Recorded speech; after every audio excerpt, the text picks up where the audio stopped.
Hi అండి అందరికీ, నేను మీ Anusha Krishna. Welcome back to our channel. ఈరోజు స్టోరీ వచ్చేసి విధి కలిపిన ప్రేమికులు పార్ట్ 21. అప్పటికే రాజీ బ్యాలెన్స్ చేసుకోలేక కొంచెం తడబడడంతో ఇంకో చేతితో రాజీ నడుముని గట్టిగా పట్టుకున్నాడు అనిరుద్. రాజీ పడకుండా అనిరుద్ చేయి రాజీ నడుముని తాకిన క్షణం రాజీ మనసులో తెలియని అలజడి మొదలైంది. సిగ్గుతో ఆమె బుగ్గలు ఎరుపెక్కాయి. ప్రేమ సిగ్గు కలగాల్సిన ఫీలింగ్తో అనిరుద్ని ఓరకంట చూస్తూ ఉంది రాజీ. ఆమె నడుముని అతని చేయి తాకిన తర్వాత అతని ఒంట్లో ఏదో తీయని కరెంట్ పాస్ అయిన ఫీలింగ్. ఆమె నడుముని గుప్పెట్లో బంధించేయాలన్న ఆలోచన వస్తూ ఉంటే అతి కష్టం మీద అణుచుకున్నాడు. మెదడేమో తను నీ భార్య, అది నీ హక్కు అని చెబుతుంది. మనస్సేమో అమ్మలోని మర్చిపోయి తనని యాక్సెప్ట్ చేయి, తను నీ ప్రేమ కోసం తప్పించిపోతుంది. నువ్వు ఎవరో ఏంటో తెలియనప్పుడే ఆమె నిన్ను ప్రేమించింది. ఇప్పుడు నిన్ను పెళ్లి చేసుకుని నీ జీవిత భాగస్వామి అయింది. తనని యాక్సెప్ట్ చేయి, తనని బాధ పెట్టడం కరెక్ట్ కాదు అని మనస్సు చెబుతుంటే అతి కష్టం మీద ఆ ఆలోచనలని అణిచిపెట్టి నీకు ఏం కాలేదు కదా అన్నాడు అనిరుద్. ఏం కాలేదు అని తల అటు ఇటు ఆడించి అనిరుద్కి కావలసిన ఫైల్ తీసిచ్చి సిగ్గుతో బుగ్గలు ఎర్రమందారాలై విరబూస్తుంటే అనిరుద్ వంక చూడకుండా తల దించుకొని కిచెన్లోకి వెళ్ళి పెరుగుతున్న హార్ట్ బీట్ని కంట్రోల్ చేసుకుని డిన్నర్కి ఏర్పాట్లలో పడిపోయింది రాజీ. నవీంద్రతో పాటు గార్డెన్ అంతా తిరిగి చూసి రాజీ ఏం చేస్తుందో అని ఇంట్లోకి వచ్చిన అమ్ములు రాజీ కిచెన్లో ఉండటం చూసి కిచెన్లోకి వెళ్ళింది. ఇద్దరూ మాట్లాడుకుంటూ వంట చేసేసి బయటకు వచ్చేసరికి అనిరుద్, రాహుల్, నవేంద్ర ముగ్గురు కలిసి చెస్ ఆడుతూ ఉన్నారు. అనిరుద్, రాహుల్ ఒక టీం అయితే నవేంద్ర ఒక్కడే ఒక టీం. అలా ముగ్గురు కలిసి ఆడుతూ ఉన్నారు. వాళ్ళు ఆడటం చూసిన అమ్ములు, రాజీ చెరొక సైడ్ తీసుకొని అమ్ములు నవీకి సపోర్ట్ చేస్తే రాజీ అనిరుద్, రాహుల్కి సపోర్ట్ చేసింది. అమ్ములు సజెషన్తో నవి అనిరుద్కి చెక్ పెట్టాడు. అనిరుద్ ఆ చెక్ని బ్రేక్ చేయలేక నవి చేతిలో ఓడిపోయాడు. అప్పటికే టైం 8 అలా అవుతూ ఉంటే అందరూ అలసిపోవడంతో ఫ్రెష్ అవ్వడానికి వెళ్ళారు. ఫ్రెష్ అయ్యి వచ్చి సరదాగా కబుర్లతో డిన్నర్ తినేశాక ట్రూత్ ఆర్ డేర్ ఆడదామని రాహుల్ అందరినీ టెర్రస్ పైకి తీసుకెళ్ళాడు. అందరూ రౌండ్గా అనిరుద్కి చెరోవైపు రాజీ, రాహుల్ పక్కన నవి పక్కన అమ్ములు ఇలా రౌండ్ ఫామ్ చేసి మధ్యలో బాటిల్ పెట్టుకుని ఆడడం స్టార్ట్ చేశారు. రాహుల్ బాటిల్ని తిప్పగా అది రాజీ దగ్గర ఆగింది. ట్రూత్ ఆర్ డేర్ అని రాహుల్ అడగగా ట్రూత్ అంది రాజీ. రాజీ ప్రేమ వాల్యూ అనిరుద్కి తెలిసేలా చేయాలి అనుకొని నీ లైఫ్లో బెస్ట్ మూమెంట్ ఏది అని అడిగి నవీకి తెలుసు రాజీ నుంచి ఏం సమాధానం వస్తుందో అని. కానీ ఆమె నోటి నుంచి చెప్తే విని అనిరుద్కి రాజీ గురించి ఒక క్లారిటీ వస్తుందని రాజీ వైపే చూస్తున్నాడు నవి క్వశ్చన్ అడిగి. అనిరుద్, రాహుల్, అమ్ములు కూడా రాజీ ఏం చెప్తుందా అని రాజీ వైపే ఆతృతగా చూస్తూ ఉన్నారు. నవి అడిగిన క్వశ్చన్కి ఒక్క క్షణం కూడా ఆలోచించకుండా అని నా మెడలో తాళి కట్టిన క్షణం నా లైఫ్లో బెస్ట్ మూమెంట్ నవి గారు. నేను రాహుల్ అన్నయ్యని చూడడానికి లండన్కి వెళ్ళినప్పుడు అనిరుద్ని ఒక స్టోర్లో మేనేజర్గా చూశాను. చూసిన వెంటనే నచ్చేశాడు. అని కళ్ళంటే నాకు చాలా ఇష్టం. ఆ కళ్ళు నన్ను మాయ చేసి అతని ప్రేమ మత్తులో నిలువెల్లా ముంచేశాయి. ఎంతలా అంటే నేను లండన్లో ఉన్న ప్రతిరోజు ఆ స్టోర్కి వెళ్ళేదాన్ని అనీని చూడడానికి. చూస్తూనే ప్రేమించేశాను. అనీకి తెలియకుండా తనవి చాలా ఫోటోలు కూడా తీసుకున్నాను. ఇంకా నా హాలిడేస్ అయిపోవడంతో నేను మళ్ళీ ఇండియా వచ్చేసాను. ఇండియా వచ్చినా కూడా అనీ ఫోటోలు చూసుకుంటూ అతని జ్ఞాపకాలలోనే జీవించాను. అలా 4 years గడిచిపోయాయి. నా గ్రాడ్యుయేషన్ ఇంకో 2 మంత్స్లో అయిపోతుంది అనగా నాన్న అనిరుద్ ఫోటో ముందు పెట్టి మంచి అబ్బాయి ఏమంటావంటే ఎగిరి గంతేశాను. నేను చేసుకుంటే అనిరుద్నే చేసుకుంటాను అని చెప్పేశాను. రిజల్ట్ మా మ్యారేజ్ అయింది. మ్యారేజ్ అయ్యాక అన్నయ్య అనిరుద్ బెస్ట్ ఫ్రెండ్స్ అని తెలిసింది. అందుకే అది నా లైఫ్లో బెస్ట్ మూమెంట్ అని చెప్పింది రాజీ. అనిరుద్ అయితే ఒక క్షణం ఫ్రీజ్ అయిపోయాడు. రాజీ వైపే చూస్తూ ఆ క్షణం అతనికి ఆమె తనని ప్రేమించిన విధానానికి ఆమెని ఎత్తుకుని గిరగిరా తిప్పి ఐ లవ్ యూ చెప్పాలి అనిపించింది అనిరుద్కి. ఆమె ప్రేమకి అతను లొంగిపోయాడు. మనం ప్రేమించే వాళ్ళు మన పక్కన ఉండే కన్నా మనల్ని ప్రేమించే వాళ్ళు మన పక్కన ఉంటే లైఫ్ ఎంత బ్యూటిఫుల్ అనేది ఆ క్షణం అనిరుద్కి బాగా అర్థమైంది. మనసుకు గాయం చేసి కొండంత శోకాన్ని గుండెలో నింపిన గతాన్ని గుర్తు చేసుకుని పదే పదే బాధపడడం కన్నా కోరి వచ్చిన ప్రేమని అందిపుచ్చుకోవాలని ఆ క్షణమే అనిరుద్ డిసైడ్ అయ్యాడు. అనిరుద్ పైన రాజీకి ఉన్న ప్రేమను చూసి అమ్ములుకి నోట మాట రాలేదు. తన జూనియర్ రౌడీ బేబీ ఇంత అందంగా ఒకరిని ప్రేమించగలదని అమ్ములుకి తెలిసి చాలా హ్యాపీగా ఫీల్ అయింది. తను దూరమైనా తనకంటే మంచిగా, బాధ్యతగా, కేరింగ్గా, అంతకు మించి ప్రేమగా చూసుకునే అమ్మాయి అనిరుద్కి భారీగా వచ్చినందుకు ఇంకా హ్యాపీగా అనిపించింది అమ్ములుకి. ఆ క్షణం తనని అర్థం చేసుకోలేదు అని అనిరుద్ మీద ఉన్న కోపాన్ని వదిలేసింది. తను కూడా తన లైఫ్ని న్యూగా స్టార్ట్ చేయాలి అనుకుంది. ఆ ఆలోచన వచ్చినప్పుడు అమ్ములు చూపు నవేంద్ర వైపు పడింది. రాజీ ఆన్సర్ విని నవ్వి తను అనుకుందే జరిగింది అని హ్యాపీగా ఫీల్ అయ్యాడు. తన చెల్లెలు అనిరుద్ని అంతగా ప్రేమిస్తుంది అని అర్థమైన రాహుల్ అనిరుద్ త్వరగా అమ్ములుని మర్చిపోయి రాజీని యాక్సెప్ట్ చేసి వాళ్ళిద్దరూ సంతోషంగా కలకాలం కలిసి ఉండాలని ముక్కోటి దేవతలకి శతకోటి దండాలు పెట్టాడు రాహుల్. అప్పుడే నవీకి ఫోన్ వచ్చింది కవిత దగ్గర నుంచి.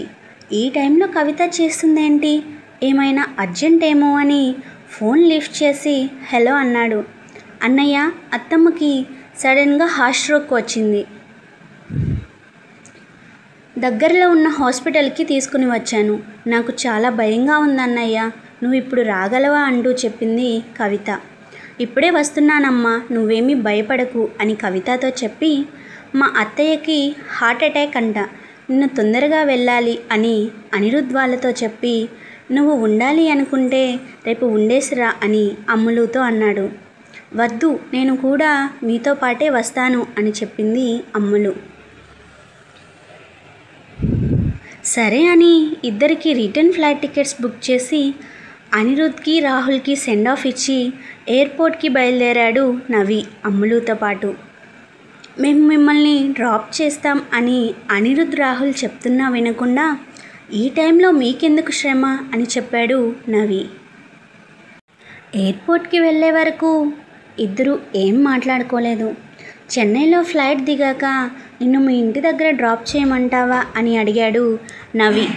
లేదు, ఆవిడికి ఎలా ఉందో ఏంటో, నేను కూడా హాస్పిటల్కి వస్తాను అంది అమ్ములు. ఎవరో తెలియకపోయినా ఆవిడికి ఏం కాకూడదు అని అమ్ములు ఆలోచించడం నవీకి బాగా నచ్చింది. చిన్న స్మైల్ ఇచ్చి ఓకే అని అమ్ములుని తీసుకుని హాస్పిటల్కి వచ్చాడు నవీ. అప్పటి వరకు భయంగా చక్రిని ఒళ్ళో కూర్చోబెట్టుకుని చేతులు ఎత్తి దేవుడికి దండం పెట్టుకుంటూ ఉన్న కవిత నవీని చూసి దగ్గరకు వచ్చి హగ్ చేసుకుని బైపాస్ సర్జరీ చేయాలంటన్నయ్య అని చెప్పి ఏడుస్తూ ఉంది కవిత. కవిత అలా ఏడుస్తుంటే బిక్కుబిక్కుమంటూ కవిత వైపు చూస్తూ ఏడుపు ముఖం పెట్టి ఉన్న చక్రిని తన చేతులలోకి తీసుకుంది అమ్ములు.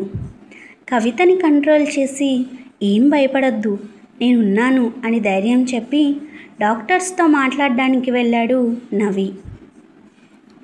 అప్పటి వరకు అమ్ములుని గమనించని కవిత చక్రి అమ్ములు చేతిలో ఉండడం చూసి మీరు అని అడిగింది. నేను నవీ సార్ పిఏ అంది అమ్ములు. ఇప్పుడు ఆవిడ ఎలా ఉంది అంది అమ్ములు. పర్లేదు, ఇంజెక్షన్ చేశారు, బైపాస్ సర్జరీ చేయాలంట, రేపు ఉదయాన ఏవో టెస్టులు చేస్తున్నారు, కొంచెం భయంగా ఉంది అంది కవిత. భయపడకండి, ఏం కాదు అంది అమ్ములు. మీరు సార్ వాళ్ళ ఓన్ సిస్టరా అని అడిగింది అమ్ములు. ఎందుకలా అడిగారు అని కవిత అనగా, ఏం లేదు, ఊరికే తెలుసుకుందామని అంది అమ్ములు. నవేంద్ర తనకి దేవుడిచ్చిన అన్నయ్య అని మాత్రమే చెప్పింది, ఇంకా మిగతా విషయాలు ఏమీ చెప్పలేదు కవిత. నవి డాక్టర్స్తో మాట్లాడి సర్జరీ నైటే జరిగేటట్టు ఇంకా ఫేమస్ కార్డియాలజిస్ట్ని కూడా ఇక్కడికి రప్పించాడు. అతను వచ్చి చూసి రిపోర్ట్స్ అన్నీ చెక్ చేసుకుని ఆపరేషన్ స్టార్ట్ చేశారు. అమ్ములు, కవిత, చక్రి కారిడార్లో వెయిట్ చేస్తుంటే నవి ఫోన్ మాట్లాడుతూ ఉన్నాడు. 1 గంట తర్వాత ఆపరేషన్ థియేటర్లో లైట్ ఆఫ్ అయింది. లైట్ ఆఫ్ అయిన 2 నిమిషాలకి ఫేమస్ కార్డియాలజిస్ట్ డాక్టర్ త్రివేద్ గారు, అతనికి అసిస్ట్ చేసిన డాక్టర్స్ బయటకు వచ్చి సక్సెస్ అని థంబ్ ఫింగర్ చూపించి వెళ్ళారు. నవి డాక్టర్స్లో ఒక డాక్టర్ని ఇప్పుడు చూడొచ్చా అని అడగగా, ఒక్కొక్కరు మాత్రమే వెళ్ళండి అని చిరునవ్వుతో చెప్పి ముందుకు కదిలాడు ఆ డాక్టర్.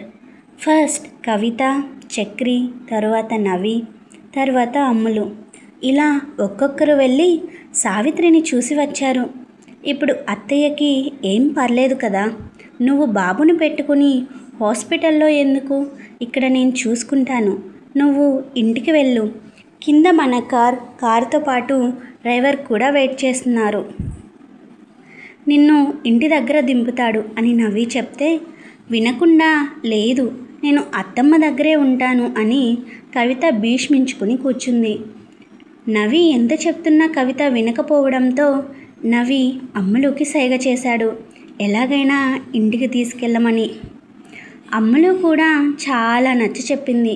అయినా కవిత వినకపోవడంతో అమ్ములు వాళ్ళ ఫ్లాట్ అక్కడికి దగ్గరే కావడంతో, సరే మీ ఇంటికి వద్దు, మా ఇల్లు ఇక్కడికి దగ్గరే, నువ్వంటే సరే, బాబు ముఖం చూడు ఎలా పీక్కుపోయిందో అని నిద్రకి తూగుతూ ఉన్న చక్రి వైపు చూపించి, మా ఇంటికి వెళ్ళి ఫ్రెష్ అయ్యి కొంచెం రెస్ట్ తీసుకొని రేపు ఉదయాన ఆవిడ కళ్ళు తెరవక ముందే వచ్చేద్దాం, ఆవిడ కళ్ళు తెరిచి ఫస్ట్ నిన్నే చూస్తుంది, బాబుకి కూడా కొంచెం ప్రశాంతంగా ఉంటుంది అని అమ్ములు కొంచెం బతిమాలడంతో అమ్ములుతో పాటు వాళ్ళ ఫ్లాట్కి వెళ్ళడానికి ఒప్పుకుంది కవిత. అప్పుడు ఊపిరి పీల్చుకున్నాడు నవి కవిత వెళ్ళడానికి ఒప్పుకున్న తర్వాత. కాలింగ్ బెల్ కంటిన్యూస్గా మోగుతుండడంతో, ఇప్పుడెవరబ్బా, అమ్ములు ఏమైనా వచ్చిందా, కానీ తను రేపు వస్తాను అంది కదా అనుకుంటూ కాలింగ్ బెల్ సౌండ్కి నిద్ర లేచిన జాను నిద్రమప్పులోనే వెళ్ళి డోర్ తీసింది. డోర్ తీసి ఎదురుగా అమ్ములుని, ఆమె పక్కన చక్రిని ఎత్తుకుని ఉన్న కవితను చూసి నిద్రమబ్బు వదలడంతో, ఈవిడెవరబ్బా అనుకుంటూ ఆలోచిస్తూ, నువ్వేంటమ్ములు ఈ టైంలో అంది జాను. అదంతా రేపు మార్నింగ్ మాట్లాడుకుందాం అని చెప్పి కవితని చక్రిని తీసుకుని తన రూమ్లోకి వెళ్ళింది. సర్లే రేపు మార్నింగ్ చెబుతుంది కదా, ఇప్పుడు ఆలోచించి ఈ చిట్టి బుర్రని ఇబ్బంది పెట్టడం ఎందుకు అని తన రూమ్లోకి వెళ్ళి నిద్రపోయింది జాను. కవితకి టవల్ ఇచ్చి ఫ్రెష్ అవ్వమని చెప్పి, చక్రి ఏమైనా తిన్నాడో లేదో అని సౌమ్య డైట్ కోసమని మ్యూస్లీ తెచ్చుకుని ఉంటే అది చేసి చక్రికి తినిపించి నిద్రపుచ్చి కవిత కోసం ఒక బ్రెడ్ ఆమ్లెట్ వేసుకొని వచ్చింది. అప్పుడే కవిత ఫ్రెష్ అయ్యి బయటకు వచ్చి నిద్రపోతున్న చక్రిని పక్కనే ఉన్న బౌల్ని చూసి థ్యాంక్ యూ అండి అని చెప్పి బాబు పక్కన పడుకోబోతుండగా, ఇది మీకోసమే తెచ్చాను, మీరేమైనా తిన్నారో లేదో అని అంది అమ్ములు. విన్నారు కదా, ఇది ఇవాల్టి విధి కలిపిన ప్రేమికులు స్టోరీ. ఈ వీడియో మీకు నచ్చినట్లయితే లైక్ చేసి సబ్స్క్రైబ్ చేసుకోవడం మర్చిపోవద్దు. నెక్స్ట్ వీడియోతో మీ ముందుకు వస్తాను. అంతవరకు keep smiling. This is Anusha Krishna signing off.